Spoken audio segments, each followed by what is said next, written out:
Hey everyone, welcome back to Mr. Mason's Stories. I'm Mr. Mason, your guide through the wild, messy, beautiful chaos of love, and trust me, we've got a hell of a tale today. Picture this. A young woman wakes up in a stranger's penthouse, her head pounding, her memory a total blank after a reckless night she can't piece together. And not just any stranger. This guy's a CEO, dripping with wealth and mystery. Was he her savior or the start of her ruin? That's what we're diving into today, a story packed with heart, secrets, and a twist that'll knock the air out of you.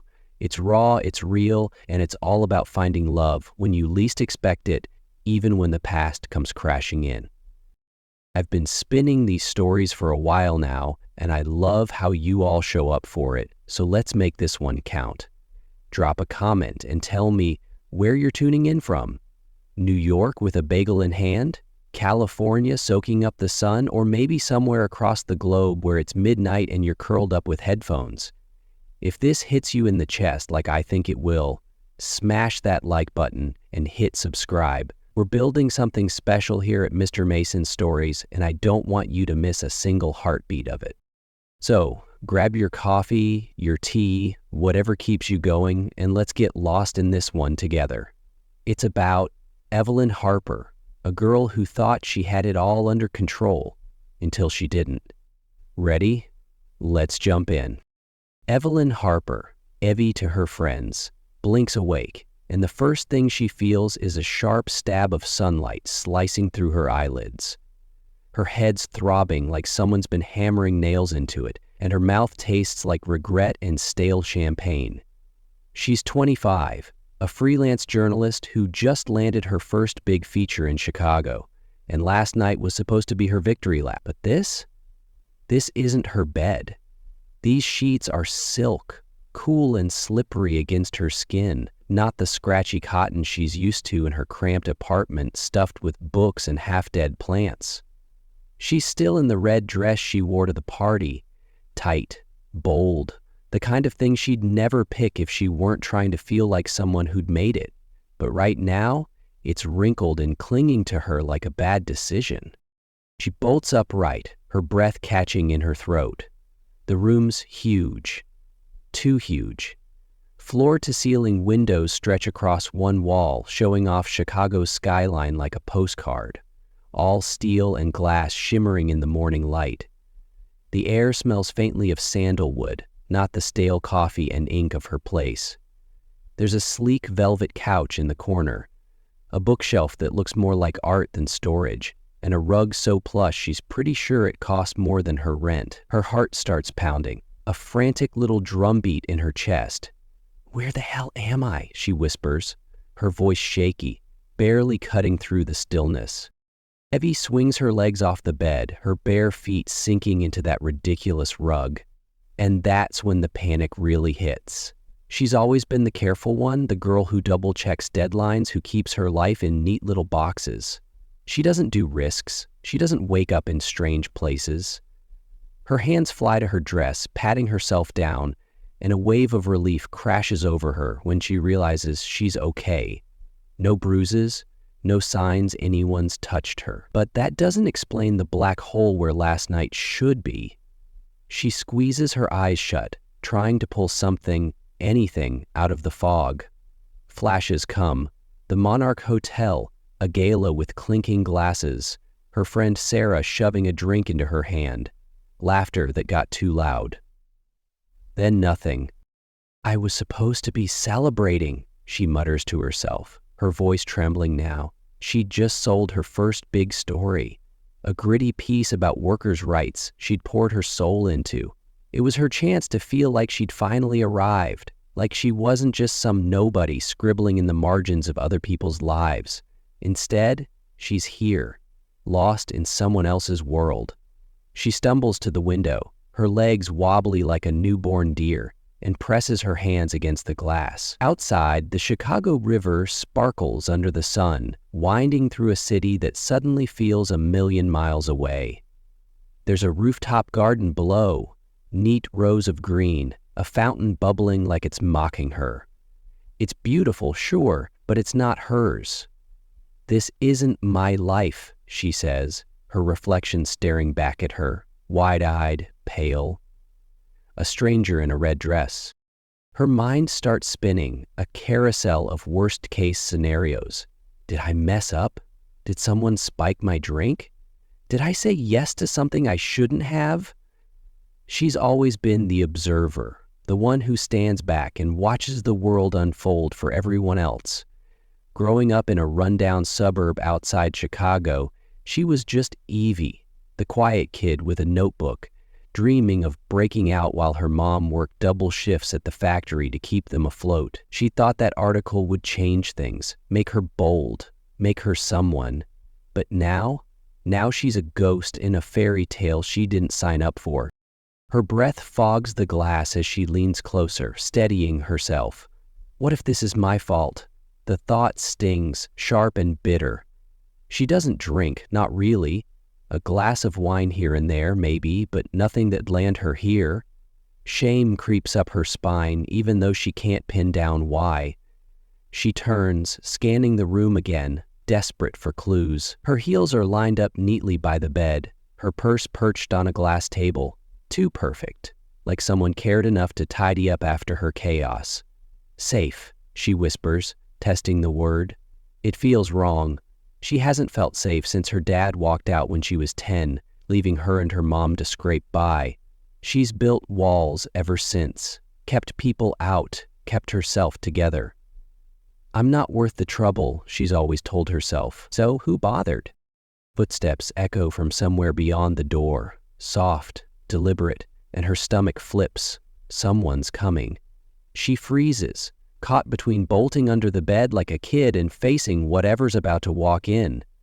What if they see me like this, she thinks, her chest tightening. Scared, small, out of place. She's spent her life running from things she can't control. Deadlines, heartbreak, her mom's tired eyes. But this time, there's nowhere to go. The doorknob turns, slow and steady, and her breath stops cold. I've always dodged the hard stuff, she thinks, her hands curling into fists. Maybe this time I can't. The door swings open, and a voice cuts through the silence, deep, warm, like a hand reaching out in the dark. Morning, Evelyn. Don't be scared. She turns, her heart slamming against her ribs, and there he is. A man she's never seen before, standing there with 2 steaming mugs and eyes that lock onto hers like they've known her forever. Time slows, and all she can think is, I've spent my life hiding. Who the hell is this guy, and why does he look at me like I'm worth finding? The door's open now, and Evie feels like her heart's about to claw its way out of her chest. She turns, slow as molasses, half expecting some creep in a bathrobe or worse. But what she sees stops her dead. There's a man standing in the doorway, tall and broad-shouldered, holding 2 mugs like it's the most normal thing in the world. He's maybe late 30s, with dark hair just starting to gray at the edges and eyes so blue-green they could cut glass. He's in a crisp gray shirt, sleeves rolled up to his elbows, showing off arms that look like they could lift a car. Or her, if it came to that. There's a quiet strength to him, the kind that fills a room without even trying. Morning, Evelyn, he says, his voice low and steady, like a warm blanket on a cold night. Don't be scared. She blinks, her brain scrambling to catch up. He knows her name? How does he know her name? She hugs herself, the red dress suddenly feeling too thin, too out of place in this perfect penthouse. I'm Gabriel, call me Gabe, he goes on, stepping inside but keeping his distance, like he's afraid she'll bolt. I brought you here last night. Her mind reels. Brought me here? She echoes, her voice cracking, barely louder than a whisper. She's still stuck on those eyes, soft but piercing, like he's seeing straight through her panic to the mess underneath. I've never been looked at like that, she thinks, her stomach doing a weird flip. Like I'm more than just some girl who screwed up. She clears her throat, trying to sound tougher than she feels. What do you mean, brought me here? Where's here? And why me? Gabe sets 1 mug on the glass table near her purse, his movements slow and careful, like he's handling something fragile. "You're in my place, top floor of the Sullivan Tower," he says, like that explains everything. "Last night you were at the Monarch Hotel, some gala thing. I saw you there." He pauses, his jaw tightening just a fraction, and she catches a flicker of something in his face. Concern, maybe? "You were having a good time, laughing with your friend, but then you weren't. A couple of guys handed you drinks. Too many, too fast. You stumbled, nearly went down.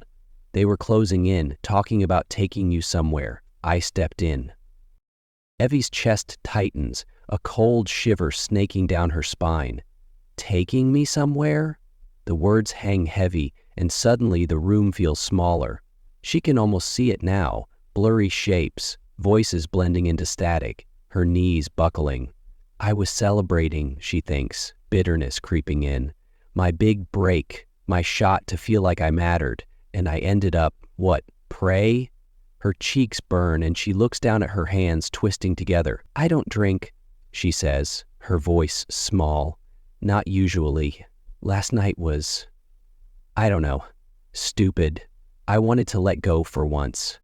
He tilts his head, those eyes softening. "It wasn't stupid," he says, and there's a weight to his words that catches her off guard.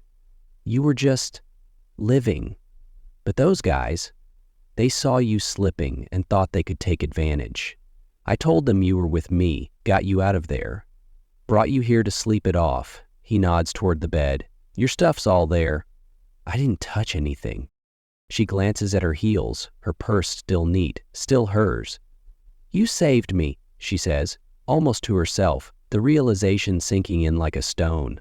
Her hands stop fidgeting, and she looks up at him, really looks. He's older than her, sure, but there's something about him, steady, unshakable, like he's face down worse than a sloppy gala night and come out the other side. "I've always been invisible," she thinks, the girl who watches, who writes, who doesn't get noticed. So why me? Why now? "Thanks," she manages, her voice steadier now. "I mean it. I don't know what would have happened if—" She stops, swallowing hard. Gabe nods, a quick dip of his head, but his jaw clenches for a split second, like the thought bothers him more than he's letting on. "I couldn't let it," he says simply. "Not to you, not to anyone." There's a rawness there, something personal, and it makes her wonder what stories those eyes are hiding. "Why me?" she blurts out, louder this time, needing to know. "You don't even know me." He looks at her, really looks, and the room shrinks to just the two of them. "Sometimes," he says, his voice dropping low, "you see someone and you just know they're worth it. You don't need a reason." The words hit her like a punch, cracking open something she's kept locked tight. But he's standing there saying that like it's the easiest thing in the world. She stares at him, this stranger who doesn't feel like one anymore and feels a spark she can't name. He's too much, too calm, too kind, too everything. "Coffee?" he says, breaking the spell, holding out the second mug. His smile's small, almost shy, and it lights up a corner of her she didn't know was dark. She reaches for it, her fingers brushing the warm ceramic, and thinks, "He's from a world I'll never touch. Money, power, all of it. I'm just Evie, the girl with a laptop and too many dreams. But he's looking at me like I'm not a mistake." "Breakfast?" he adds, gesturing toward the door. "No rush. I'll get you home whenever you're ready." His voice is casual, but there's a warmth there that tugs at her. She nods, a tiny smile slipping out. "Yeah, breakfast sounds good." He turns, leading the way, and she follows, the mug hot in her hands. "I've always run from anything that scares me," she thinks, her bare feet padding softly behind him. But this, him, I'm walking right toward it, and I don't know why. They step into a hallway, sunlight spilling through more giant windows, and she catches a glimpse of a banister curving down to who knows where.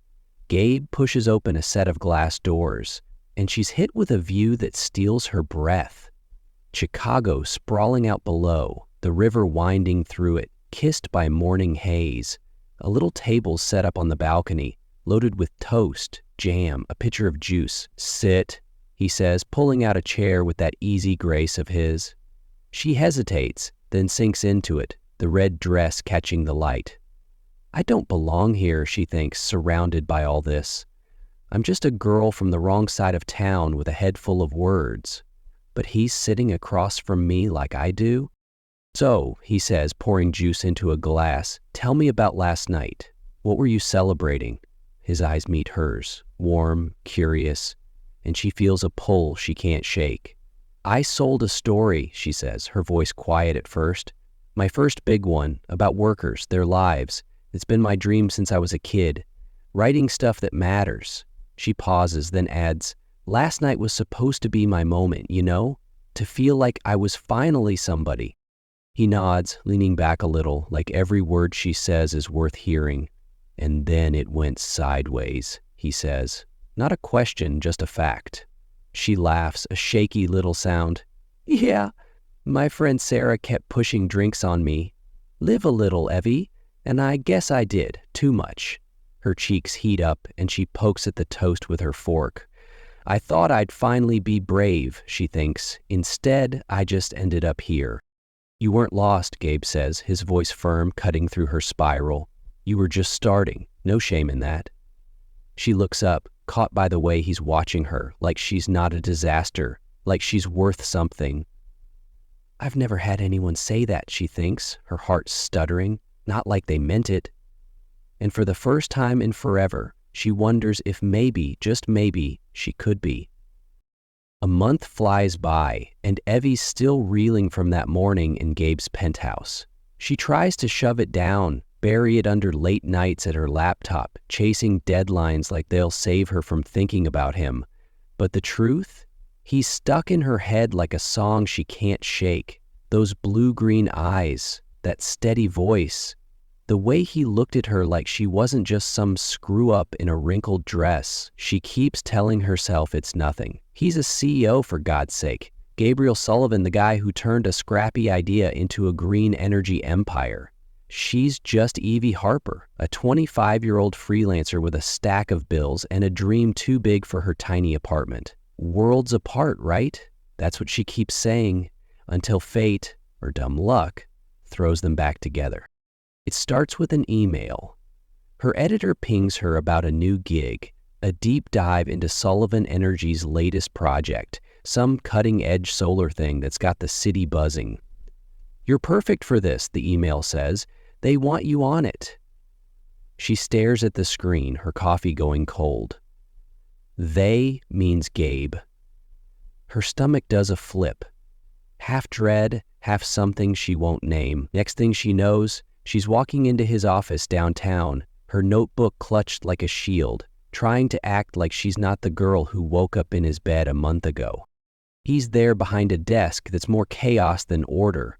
Papers everywhere, a laptop glowing, a mug with a chip in it.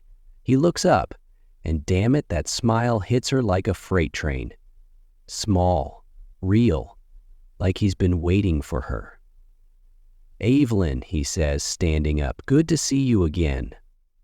His voice is warm, familiar, and it knocks the air out of her. She mumbles something about the assignment, her cheeks burning, but he just nods and dives in, showing her charts, plans, talking about how this project could change lives.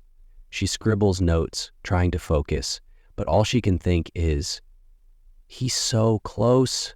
Why does he make me feel like this?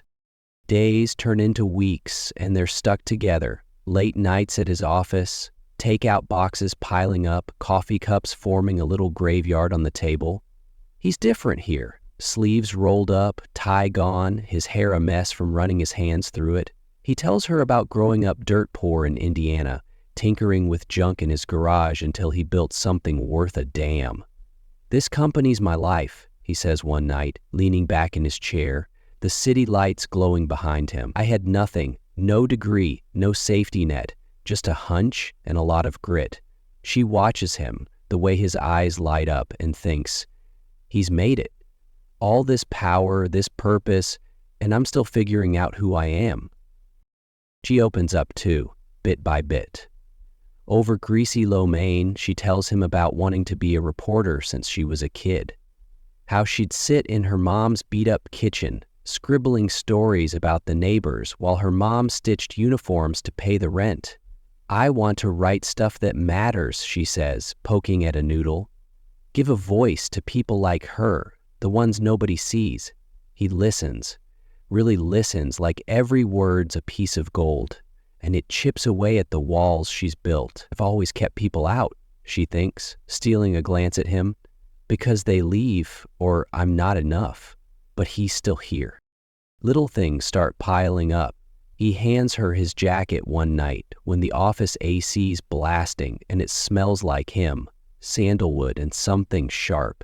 He remembers she takes her coffee black, no sugar, and has it waiting for her when she drags herself in at midnight. Once, he brushes her arm, reaching for a pen, and her skin buzzes like she's touched a live wire. She catches herself staring, his hands, his jaw, the way he laughs when she cracks a bad joke. He's too good for me, she thinks, her heart twisting. Too steady, too everything. I'm a mess with a notebook and a prayer. Then comes the rain. It's late, the office empty except for them, and the sky opens up, pounding the windows like it's pissed at the world. They're packing up, blueprints scattered everywhere when she realizes she forgot her coat. Come on, Gabe says, grabbing an umbrella. I'll walk you to the bus. They step outside and the wind's a beast, flips the umbrella inside out in 10 seconds flat. She stumbles, laughing despite herself, and he catches her, his hands firm on her shoulder. The rain's soaking them both, her dress sticking to her legs, his shirt clinging to his chest, and they're standing there, inches apart, the world fading to static. Time slows. Her breath hitches, and she can feel his warmth through the wet fabric. His heartbeat under her palm where it's landed on his chest. Rain drips from his hair onto her cheek, and those eyes, God, those eyes, are locked on hers, dark and deep. I don't want to let you go, Evie, he says, his voice rough, raw, like it's been ripped out of him. Her heart slams against her ribs. I've never been this close to anyone, she thinks, her head's not like this, not where it matters. She's trembling, and not just from the cold. Gabe, she says, stepping back, her voice shaking. We can't. You're everything. You got this empire, this life. I'm just starting. I'm nobody. He doesn't move, just stands there, rain streaking his face, watching her like she's the only thing that exists. Different doesn't mean wrong, he says. And it's so simple, so sure, it cracks something inside her. I've always pushed people away, she thinks, her chest aching, because they leave first, or I break. But he's not leaving. He's right here. She shakes her head, water flying from her hair. I don't know how to do this, she says, barely audible over the storm. I don't know what us even looks like. He steps closer, just one step, and the air between them hums. We figure it out, he says, together, if you want. His voice is soft now, but it's got an edge, like he's scared she'll say no. She looks at him, soaked and steady, and feels that pull again, stronger than ever.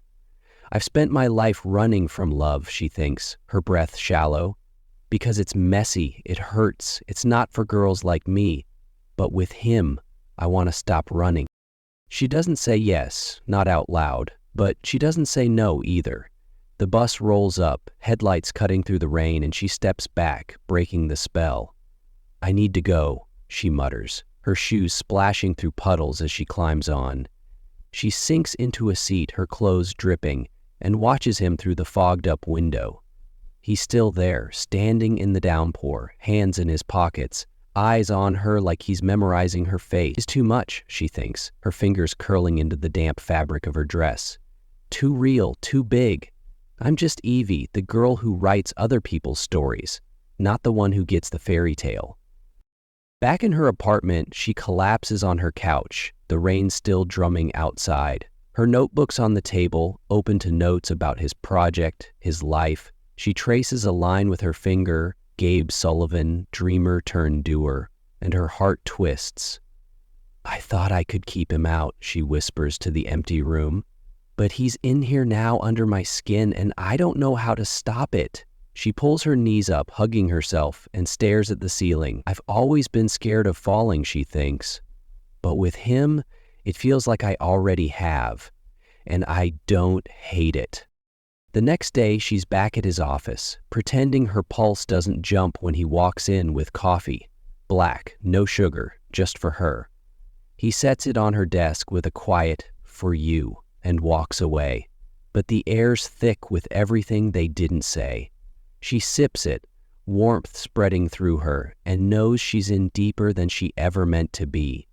He remembers, she thinks, a small smile tugging at her lips. The little things, like they matter, like I matter.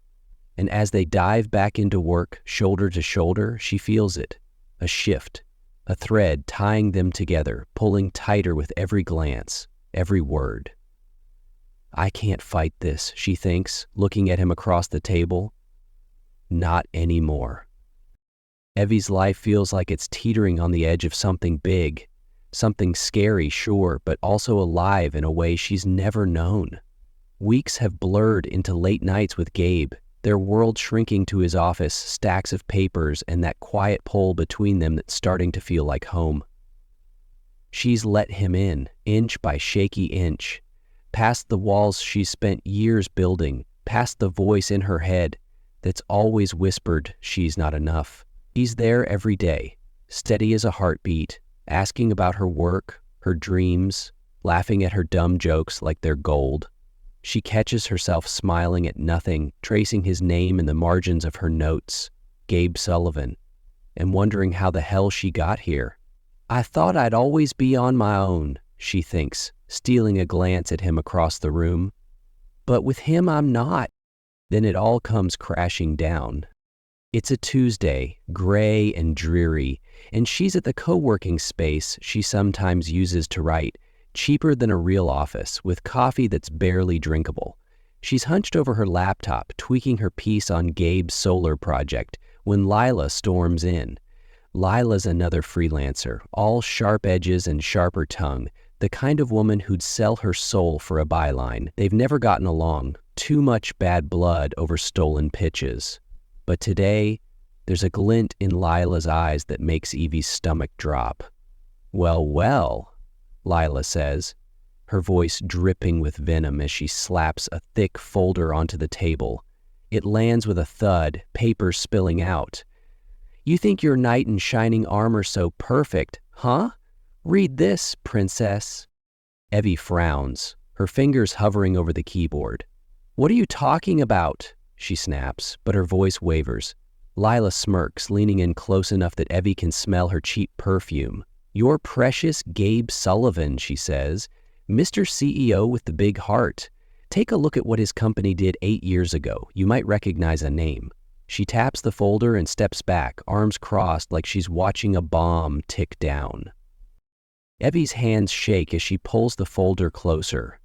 It's old reports, newspaper clippings, typed memos, stuff she'd dig through for a story, but this feels different, heavier. She flips it open, and the first thing she sees is a grainy photo. A factory engulfed in flames, smoke billowing into a night sky. The headline screams, Sullivan Energy Equipment Failure. 12 dead in blaze. Her breath catches, a cold fist squeezing her chest. She knows this. She's always known it, buried deep where she doesn't have to touch it. 8 years ago, her mom died in a factory fire, burned alive on a night shift while Evie was home, 16 and clueless, eating cereal in front of the TV. Her mom, who'd stitched uniforms until her fingers bled to keep them going after her dad bailed. Her mom, who'd been her whole world until she wasn't. She keeps reading, her vision blurring. The reports pin it on a faulty energy regulator. Some prototype Sullivan Energy rushed out, cutting corners to beat a competitor. It overloaded, sparked, turned the place into an inferno. 12 dead, including Margaret Harper. Her mom's name stares back at her in cold black ink, and the room spins. No, she whispers, her voice breaking.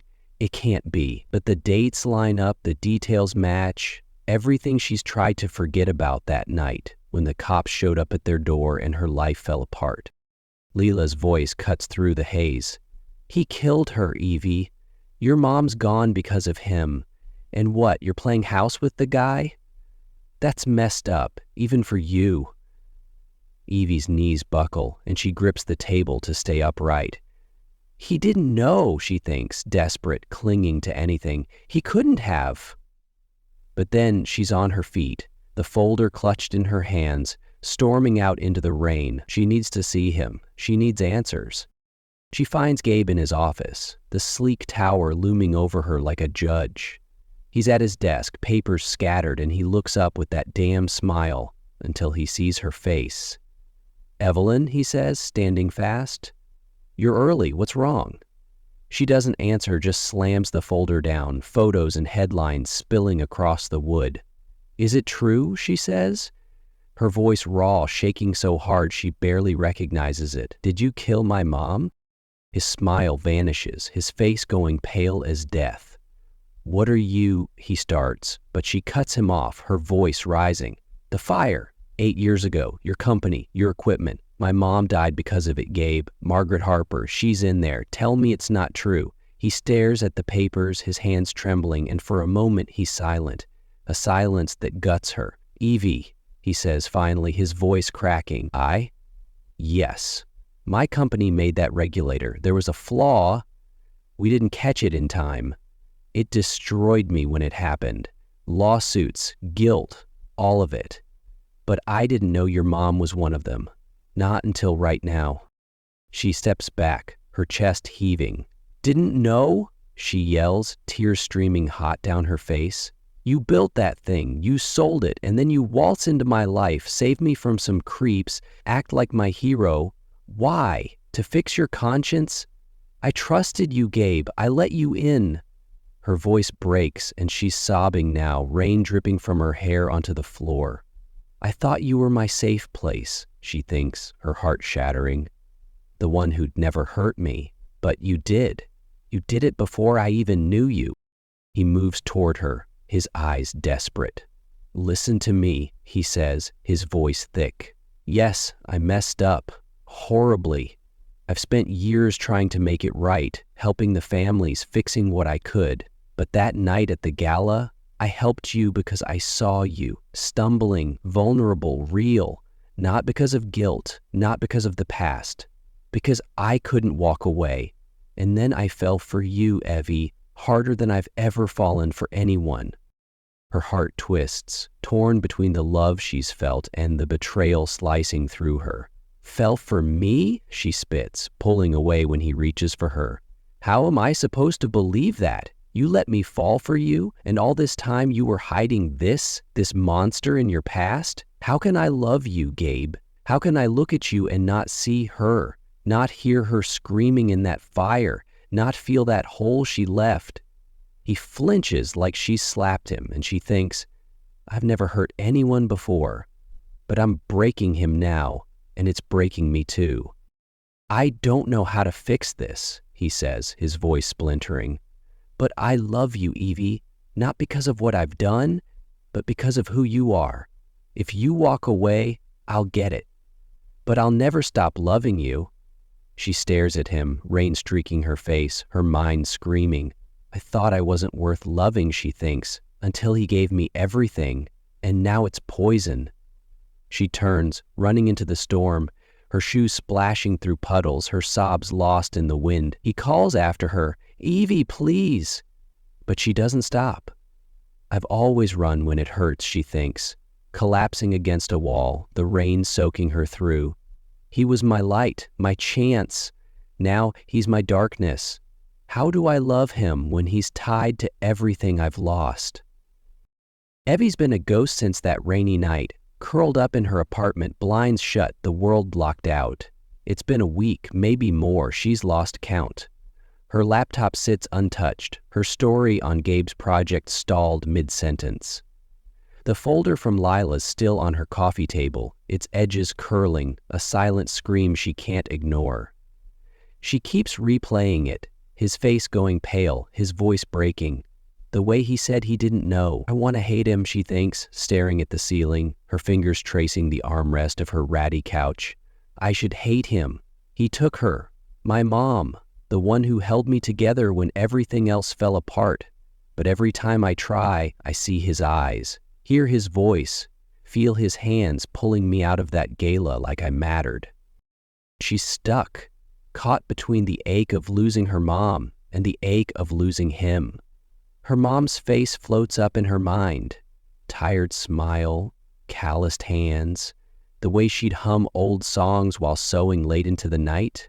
That fire stole her when Evie was 16, left her with nothing but a box of ashes and a hole she's never filled. It's always been me and her against the world, she thinks, her throat tightening, and now Gabe's part of it, a piece I can't cut out.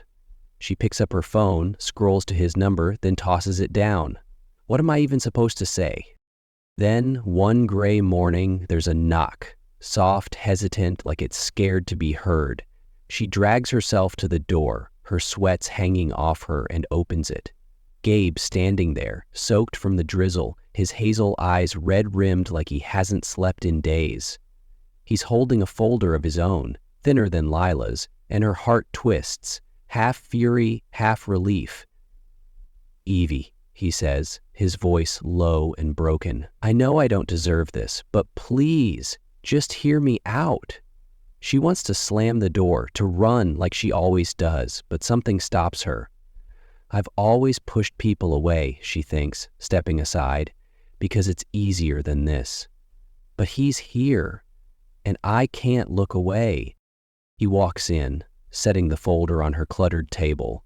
I've been digging, he says, opening it with hands that shake just a little. After the fire, after what happened, I wrote to every family, offered help, money, anything I could. I didn't know your mom was one of them, Evie, I swear. But I found this. He pulls out a faded letter, dated 8 years back, addressed to her mom. She takes it, her fingers trembling as she reads. Dear Mrs. Harper, I'm Gabriel Sullivan. I'm so sorry for your loss. My company's failure took your wife, your mother, and I'll carry that forever. I've set up a fund for your daughter's education, anonymously, because it's the least I can do.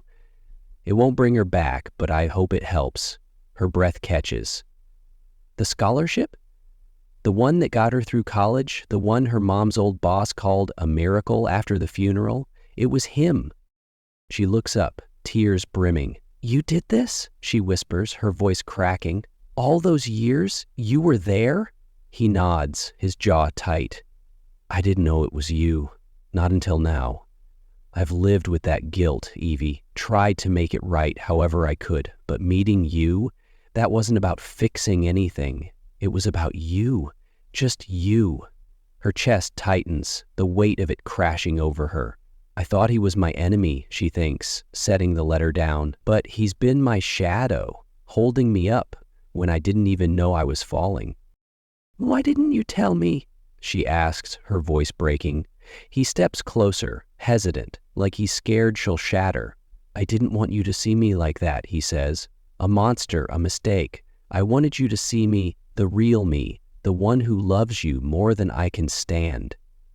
His eyes lock with hers, raw and pleading, and her breath hitches. I've always run from the past, she thinks, wiping her tears, because it hurts too damn much. But he's facing it. For me. She takes a shaky step toward him, her voice steadying. I thought I couldn't love you, she says, that you'd taken everything from me. But you gave me something too, didn't you? That scholarship, those late nights, the way you see me when I can't see myself. He reaches for her hand, slow and careful, and she lets him take it. His thumb brushes her skin, warm and real. I'd give you the world if I could, he says, his voice thick. I love you, Evie, and I'll spend my life proving it. If you'll let me. She looks at their hands, feels the walls inside her crumble. I thought I wasn't worth loving, she thinks, her heart pounding, until he stood here, broken too, and loved me anyway. She steps into him, her arms sliding around his waist, her face pressed to his chest. His shirt's damp, his heartbeat unsteady against her cheek. "I forgive you," she whispers, tears soaking into the fabric. "And I love you too." He holds her tight, his breath shuddering, and they stand there, the rain tapping softly outside like a quiet promise. "I've always been afraid of falling apart," she thinks, "but with him, I'm whole." Time jumps forward, a year later, and they're back in his penthouse, but it's different now. She's in a simple white dress, flowing and soft, standing in the grand living room where this whole mess started. The solar project's done, her article's out, a hit, and Gabe's beside her, his hand in hers, a ring glinting on her finger. They step onto the balcony, the same one from that first morning, Chicago sprawling out below, the river glowing in the sunset. He pulls her close, his voice low. "I never thought I'd find you," he says. "Not in a million years." She rests her head on his shoulder, smiling. "I was lost that night," she says, soft but sure. "But you found me, Gabe. You made me believe I could be someone's everything." He tilts her chin up, kissing her gently, and she thinks, "I thought I'd always be alone until he looked at me like I was his whole world, and I finally believed it." The sun dips low, painting the sky gold, and she feels a peace she's never known. "I've spent my life chasing stories," she thinks, her hand squeezing his. "But this, him, us, it's more than I ever wrote down." They turn back inside, laughter from friends echoing through the space. Sarah's there, cheering loudest, and Evie's heart swells. Whatever the past threw at us, she thinks, glancing at him, this is our future. A love built from the ashes, stronger for it. She catches his eye as they walk in, and he smiles. That same small, real smile from the start. "I thought love would break me," she thinks, smiling back. "But it saved me instead." And as the room fills with warmth, she knows, this isn't the end. It's just where their story really begins. And there you have it, folks, the end of Evie and Gabe's wild, messy, beautiful ride. Thanks for sticking with me through this one here at Mr. Mason Stories. I don't know about you, but I felt every heartbeat of it. The way Evie woke up lost and terrified in that penthouse, thinking she'd blown it all, only to find Gabe pulling her out of the dark. That slow burn as they fell for each other. Those late nights where she let him in despite every instinct screaming to run. And then, bam, that twist, the gut punch of finding out he was tied to the fire that took her mom. I could feel her world crack right there, couldn't you? But what got me, what I hope got you too, was how she chose to stay, to forgive, to fight for something real even when the past was clawing at her heels. That's what Mr. Mason Stories is all about. Love that doesn't quit. Love that finds you when you're at your lowest and says, "Hey, you're enough." Evie started that night scared out of her mind, convinced she didn't belong anywhere, let alone in Gabe's world. And Gabe? He was this big-shot CEO carrying a guilt he couldn't shake until he saw her, really saw her, and decided she was worth everything. That moment in the rain when she ran from him, I thought it was over, but then she turned back, not because it was easy, but because it was true. And that ending, standing together on that balcony, a ring on her finger, the city stretching out like a promise. Chills, man. Pure chills. So let's talk about it. I want to hear from you. Head down to the comments and tell me what hit you hardest. Was it Evie's panic when she woke up not knowing how she got there? That rainy night when Gabe said he didn't want to let her go and she almost let herself believe it? Or maybe that twist, finding out her mom's death was tangled up in his past. I can still hear her voice shaking, asking him if it was true. Break my heart. And what about that ending? Her in that white dress finally believing she's enough. What part stuck with you? I'm dying to know. Here's a question to chew on. If you were Evie, standing in that storm, hearing Gabe say he loved you all along, even through the mistakes, the pain, would you forgive him? Could you let go of that hurt, that past, to grab onto something real? Or would you walk away, keep those walls up because it's safer? Evie spent her life running, scared love would shatter her, and then she chose to stay. Took guts. What would you do? Drop your thoughts below. I read every single one, I promise. Your voice matters here. While you're down there, tell me where you're watching from. Are you in Chicago like Evie, staring out at that river?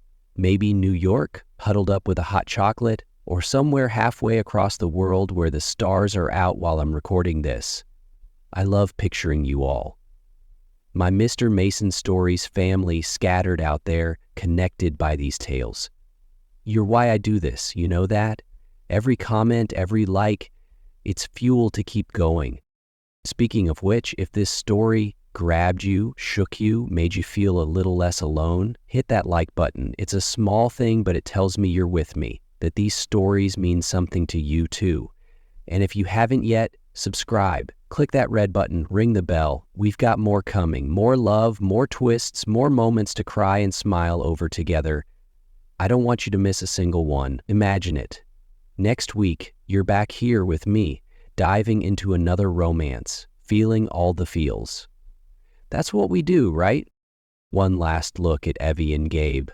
She woke up in that penthouse, a stranger in a life she didn't know, and he was there, steady and sure, pulling her into something she never saw coming.